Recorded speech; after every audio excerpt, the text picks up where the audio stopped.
First thing we're going to do is take out the pinch bolt. Generally, cars that are in the rust belt, this pinch bolt will corrode. It'll be stuck in the spindle. We're going to show you how to get the pinch bolt out when it is corroded. First thing we do is back this nut off to the very end.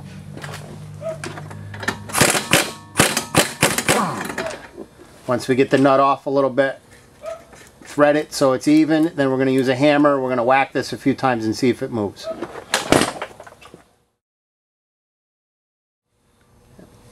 Alright, so we're going to give this a few hits. It's not moving. The reason we have the nut on here is to protect the threads. So if it doesn't move, the next thing we're going to do is put a wrench on this end of it and try and spin it. We're going to keep going until it either spins or breaks. Either way, we either want it to start turning or we want the head to break right off of this bolt. And now we're going to put as much pressure on this as we can.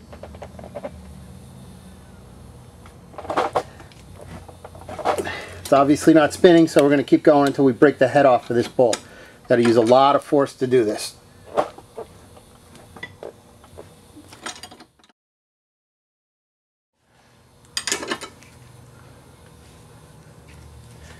So we're just going to keep applying pressure to this. It's either going to spin or it's going to break. It takes a lot of pressure to do either, so you have to put a lot of load on it.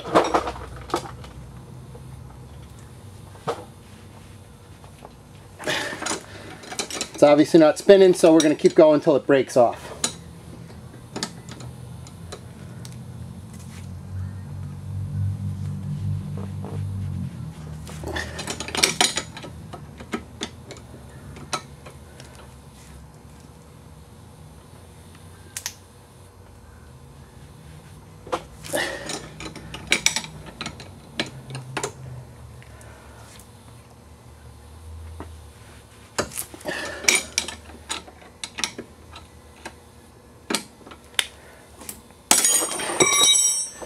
Okay, the head broke off. Now we're going to pull it out using this nut on this end. What we're going to do, take the nut all the way off. We're going to stack some washers, like so. Then we're going to tighten the nut up and use the nut to pull it out. You can use a hand tool for this, and impact is quicker.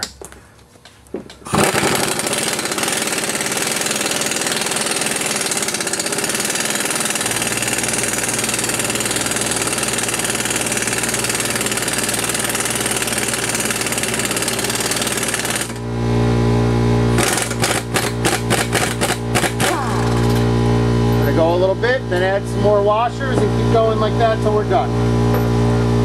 You can use a large nut to be your spacer, followed by a washer,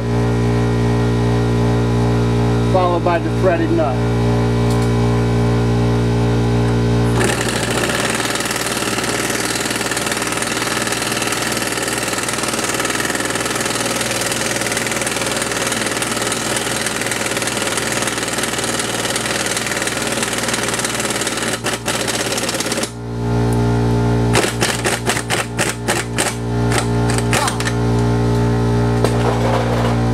Every once in a while you're going to want to take a break because this is going to get really hot. If it gets too hot, the threads will be messed up, so move it a little bit and then take a break for a moment, let it cool off and start again. What I'm going to do, it started to move out now. I'm going to spray a little penetrating oil on the exposed part of the threads here. That'll help keep the nut cool as it goes. I'll spray a little bit in that spot there and this spot right here, just to keep things moving a little bit better. And then we're just going to keep adding washers and tightening the nut, and as we do that we'll pull this whole bolt this way.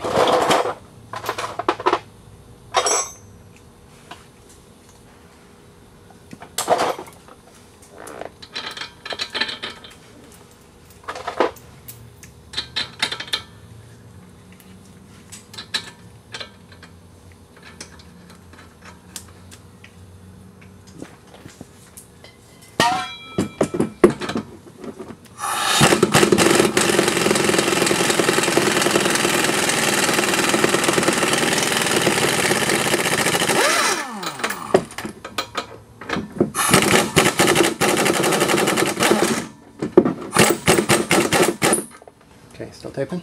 Mm-hmm. What we've got here is we've gotten to the point now where the whole thing spins. We've broken it loose, which means that it's no longer stuck and corroded in there. Our washers aren't going to do it anymore. What we're going to do is just take a screwdriver, pry this out, or we can take a drift from the back side and knock it out. We'll probably take a drift and knock it from this direction. So we've broken it loose, the corrosion's gone, now this is going to come right out. All I'm going to do is hold on to the washer with this hand to apply a little outward pressure. I'm going to put my impact on it and spin it.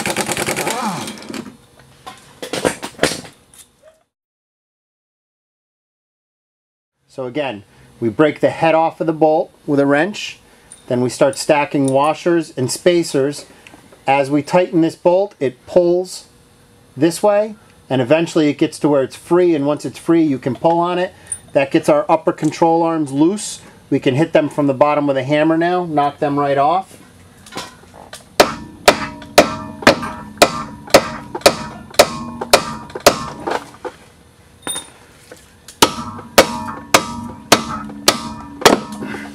And now the uppers are off of the spindle. Next thing we're going to do is take the plate off the top so that we can slide everything down and get to the bolts inside.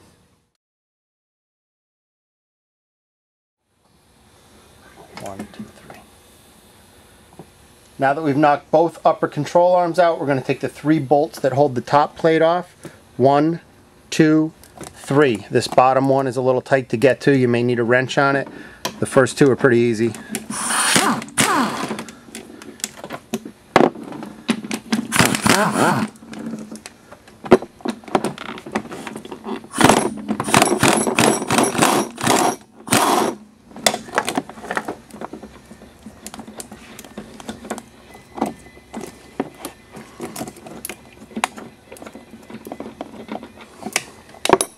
Take all 3 washers off, set them aside. If you don't, what's going to happen is they'll slide down, go into the battery, and you'll have to pull the battery out to get to the washers.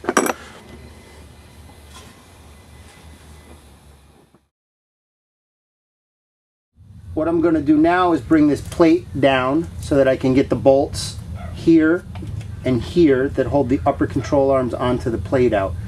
Push down on the whole assembly. You'll be able to wiggle this around a little bit, get to the point where you can get those bolts out.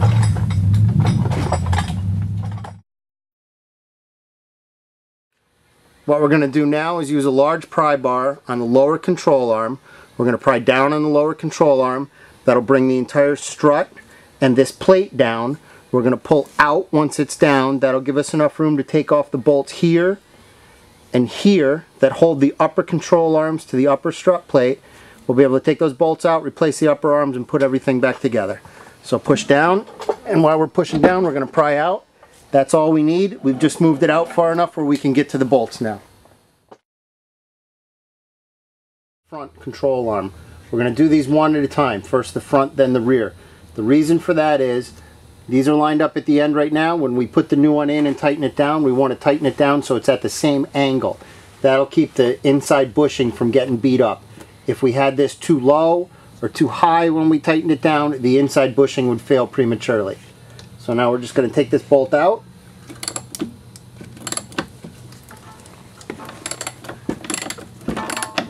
Once we loosen it, the control arm falls down because there's no tension on it anymore. The bolt comes all the way out. We'll replace it with a new control arm.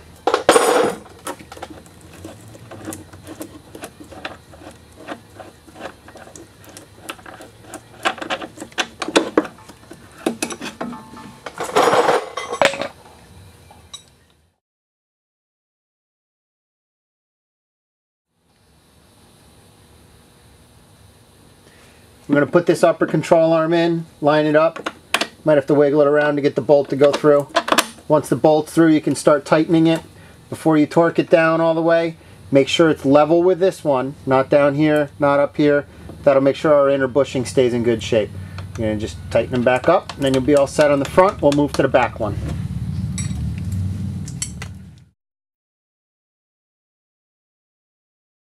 Next, we're going to take the bolt out of the rear upper control arm.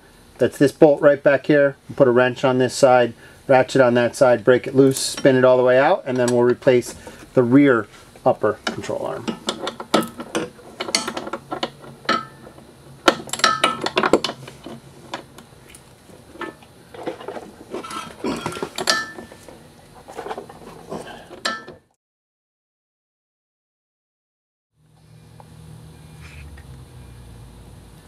This is the rear upper control arm. This control arm is bad. One of the ways that you can tell, especially once you have them apart, is there should be no up and down play right here.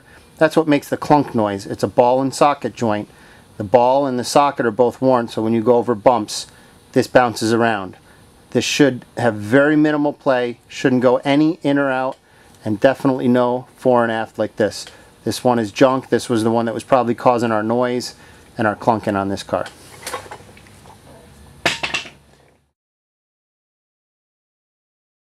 We're going to take the rear upper control arm, we're going to slide it into place, put the bolt through, put the nut on the other side of the bolt, tighten it down, and again, when we get it to where we're tensioning it, we're going to hold it level with the front so that the inners are at the right angle. I've set the control arm so the ends are level with each other. Now I'm going to finish tightening with the ratchet.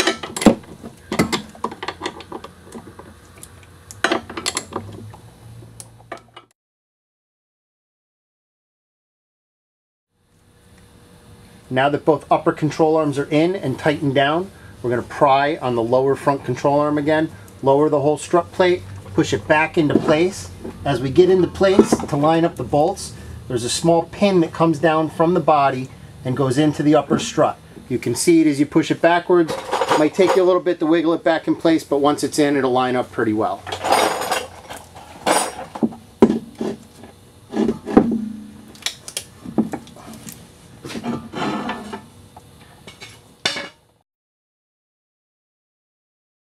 Under the lower front control arm, jacked it up to the right height. Then what I do is I take a large C-clamp, I put the far side of the C-clamp into the spring, this side of the C-clamp goes here on the spindle.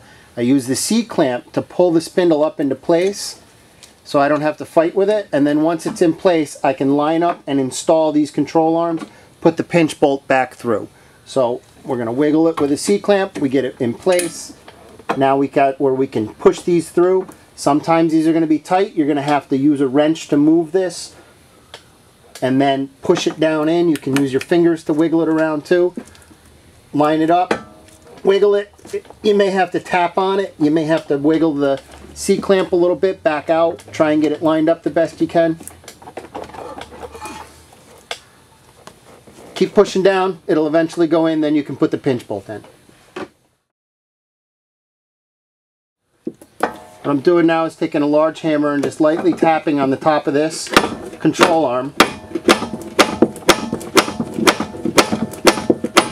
in order to push it down into the spindle. Once I get it in far enough, I'll be able to put the pinch bolt in. I'm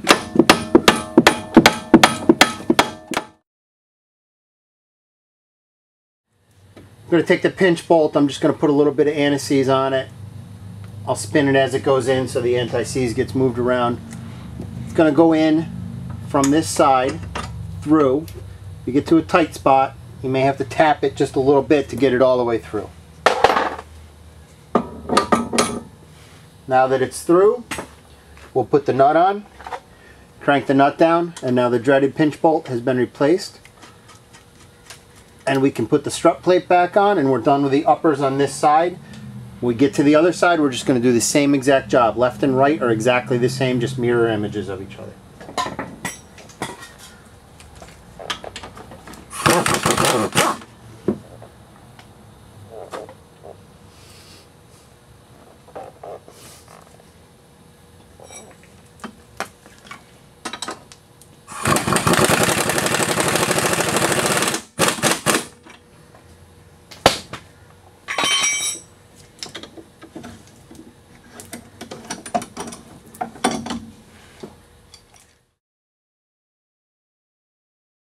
The rear hole is already lined up, so that's where we're going to start putting our bolts back in.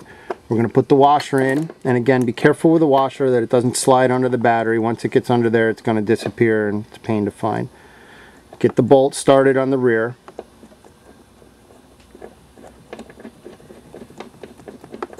Then you're going to bring that bolt down to snug.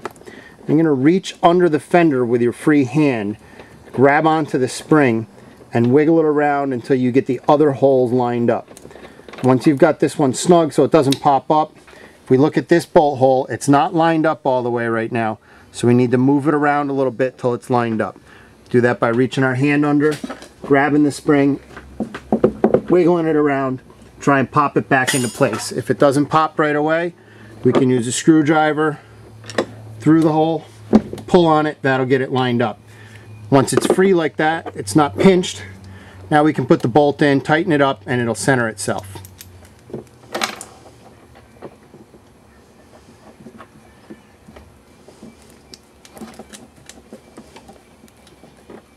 We'll tighten these down, 1, 2, 3, and we're done with the upper control arms.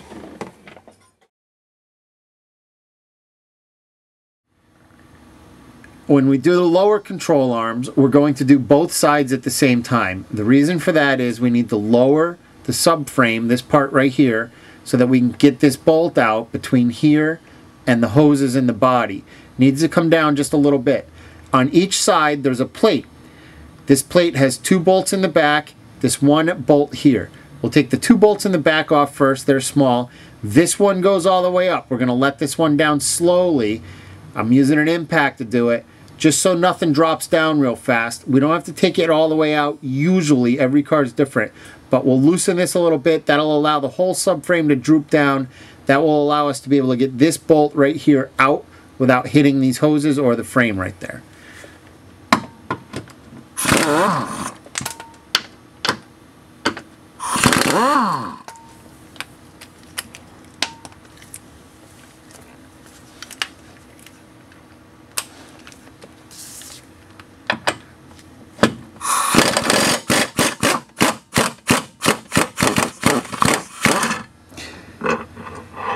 Ended up coming all the way out on that one. It's okay. As you can see, everything came down. Now we've got plenty of room for this bolt to come straight out to the back. All set there. We're going to do both sides at the same time again. That allows us to have this side down and that side down at the same time.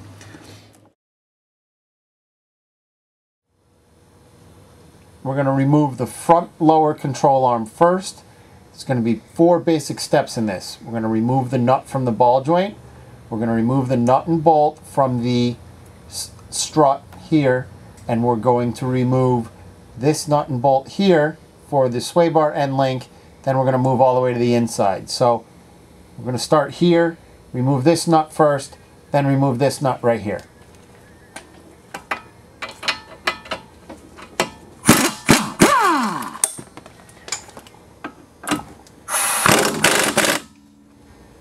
This is a nut and a bolt assembly that goes through the strut, so we're going to grab onto the back side. Now we're going to need to tap this nut through, or what we can do is try and spin it from the back. Spinning the bolt will help it work out towards the rear of the car. So you may want to spin this one all the way out.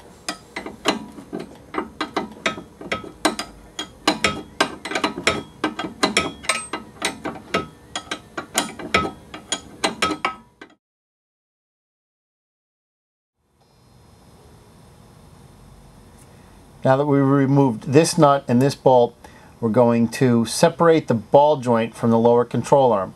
There is a ball joint tool to do that clamps over and pushes it up. If you have it, great. It's the best way to do it. If you don't, take a big hammer and you're going to pound on this flat spot on the spindle right here. Tap right here, hit it pretty hard. Eventually the ball joint will pop out.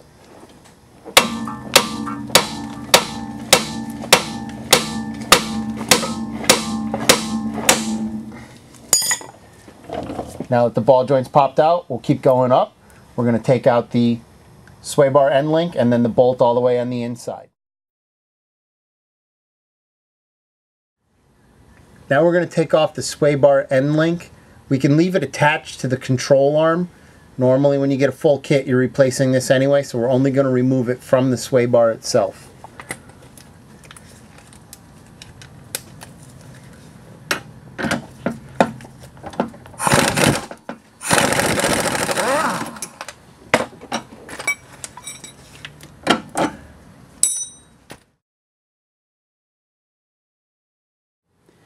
Now we're going to take the pinch bolt that holds the inside of the lower front control arm out.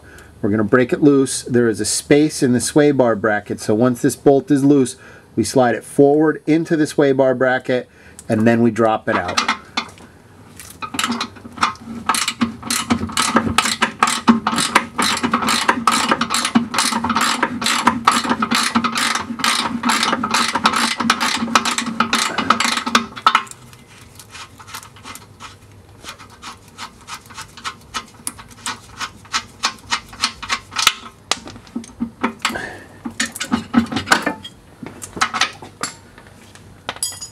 Sometimes you have to pry on the bolt a little bit.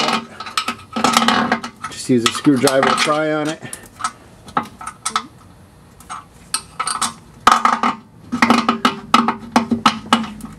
Slides forward right into the sway bar bracket. Once it's all the way out, now we can start wiggling the control arm out of place.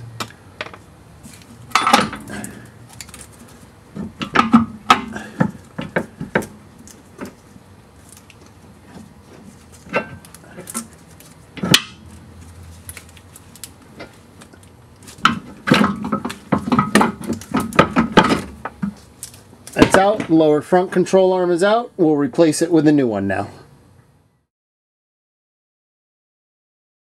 Arm that we took out, this is the lower front control arm. As I said, I leave the sway bar bracket intact on the control arm. This is our new one here. We're going to prep the new one to get it ready to go in. Simply all we're going to do is put the sway bar link on. We're going to match up what we have. The sway bar link has a left and a right. The large metal washer goes up and in. Just match up what you have here. We're going to put the bolt through. For the sway bar link, we'll leave this loose. All of these things we want to tighten after the car has load on the suspension. And we're going to take the protector off of the ball joint end, slide the nut off, keep the nut. Now we're going to bring it, put it in the car, put everything on. We're not going to tighten it down yet. We just want to set it in place, get all the bolts through it. Okay, now that the lower control arm is prepared, we're going to put it in. Come in from the outside. Two things to be aware of. Be careful of the CV boot when you pry the strut mount out of the way. And also, the reason we leave this control arm in place is we don't want to push out on this. If we do, we can disengage the CV internally. That'll cause problems. We'll have to take the axle out to fix it. So don't push out on the spindle. You'll just wiggle everything until it lines up. Once it's lined up, lift it up into place. And we'll be ready to put the bolts in. We can put the nut here tight. That can be tightened up now. The bolt on the inside, we're going to leave it finger tight until we get the car loaded up.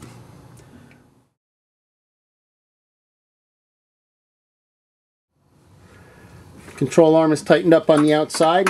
Now we need to line up this pinch bolt up here. Sometimes you got to smack this around a little bit. Don't be afraid to use a screwdriver to pry it into place. The bolt that we push forward and into the sway bar housing needs to come through this.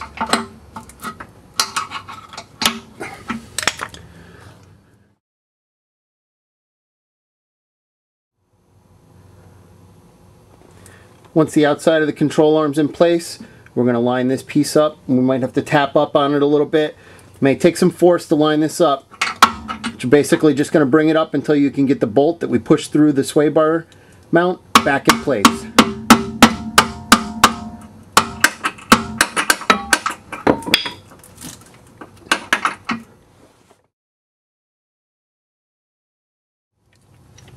Okay, now that we've got the bolt on the inside in, we're just going to put the bolt through for the sway bar link.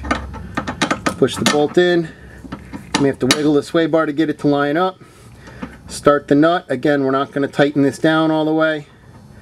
We are waiting until we have the suspension loaded to tighten all of these items. Now we're going to move on to the rear control arm. Okay. Now that we've got the ball joint and the inner bolt in place, the sway bar link is on, we're going to put the strut back on. This is the bolt for the strut. Normally it comes in from the back. I put it in from the front. It's easier to get out that way. Later on, if you're going to do any suspension changes, it saves you some time. You may have to wiggle the bolt a little bit to push it through. If it's close to being lined up but not going through, one of the things you can do is use your ratchet to spin the bolt. As you push on it, the thread should catch and push the bolt all the way through.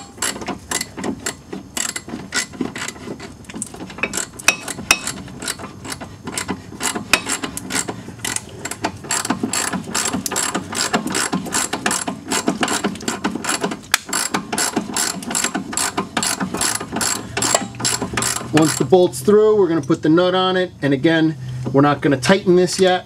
We're just going to snug it up. This will also be tightened once we get the suspension loaded up at the end of the process.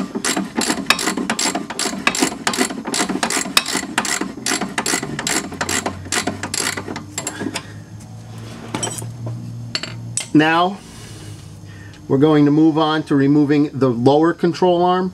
The first step in that is to break the ball joint loose right here. We're going to use an 18mm wrench to break that loose. Sometimes when we do this, the ball joint will spin. If that happens, put a jack under the ball joint right here, jack up. That will load it and make it so you can get the nut off. Usually, once you break the nut loose, it spins off pretty easily.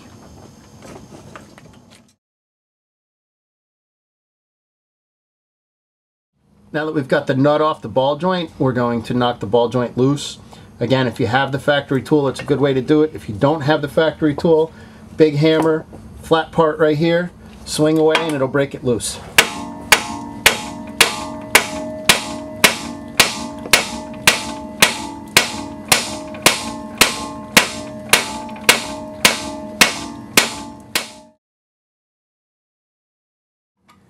Now that we have the ball joint out, we're going to take the pinch bolt out. Put a ratchet on the outside, reach up through this small hole in the frame to get to the nut on this side. Break it loose. Spin the bolt right out.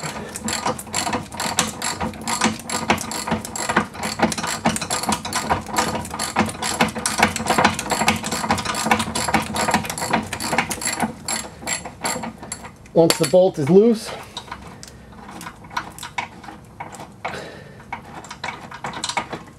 should be able to pull it through. You may have to wiggle the control arm as you do it. Wiggle the control arm out. Now we're ready to put the new control arm back in place. New control arm is ready to go in. These control arms are curved. It's possible to put them in on the wrong side. If you do that, you won't be able to steer the car correctly. The curved section goes forward, the concave section goes towards the back of the car. Try and wiggle it into the frame and get it lined up for the pinch bolt. Pinch bolt goes back in from the rear.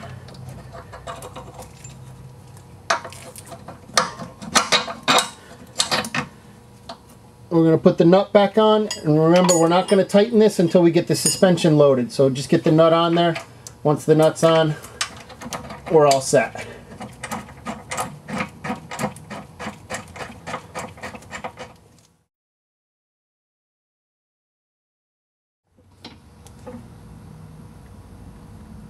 Now that the bolt's through the subframe on the inside, we're going to put the ball joint in place. Whenever you're messing with the ball joint up here, make sure you don't puncture the CV boot. So I usually start the nut while the joint isn't all the way in. Then there's room for me to get my wrench in there, making sure that my wrench doesn't hit the CV. Now I can tighten it up. We can tighten the ball joints all the way while the suspension is not loaded. So we're going to tighten this right to tight. We're going to check the other ball joint, make sure it's tight, and we're going to go from there.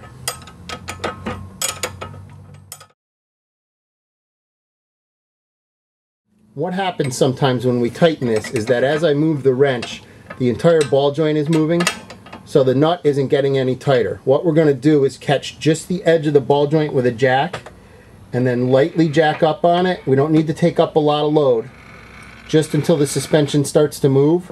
Now that that's happened, we can start to tighten this, and the load on it will keep it from spinning. Again, this sometimes happens when you're tightening this bolt or nut. Sometimes it happens when you're loosening this nut. A little bit of load on the bottom with the jack will keep the stud from spinning, and now we can tighten this down.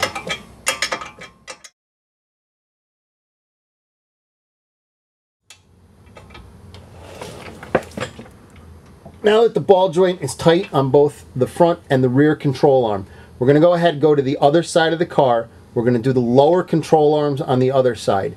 While we're doing those lower control arms on the other side, we're leaving the uppers on this side and the uppers on the other side intact. That keeps the suspension from drooping too far and doing any damage to the CV. We need to do the lowers while the subframe is down. On both sides, we need the subframe down to do it. So now we're going to go do the lowers on the other side, then we'll come back, show you how to tighten everything up and set the tension on the inner bolts.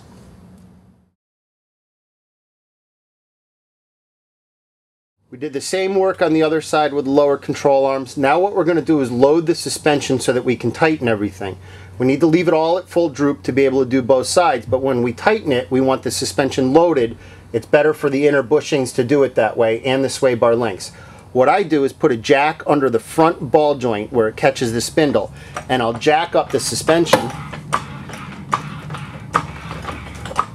until it lifts the car off of the jack stand. Now I know that my suspension is fully loaded. I'll tighten everything up. Check all of your connections, everything that you've taken off, tighten it all up, torque it down to spec, double check it again, and then we can let the car down after we put the wheels on, and we're all set.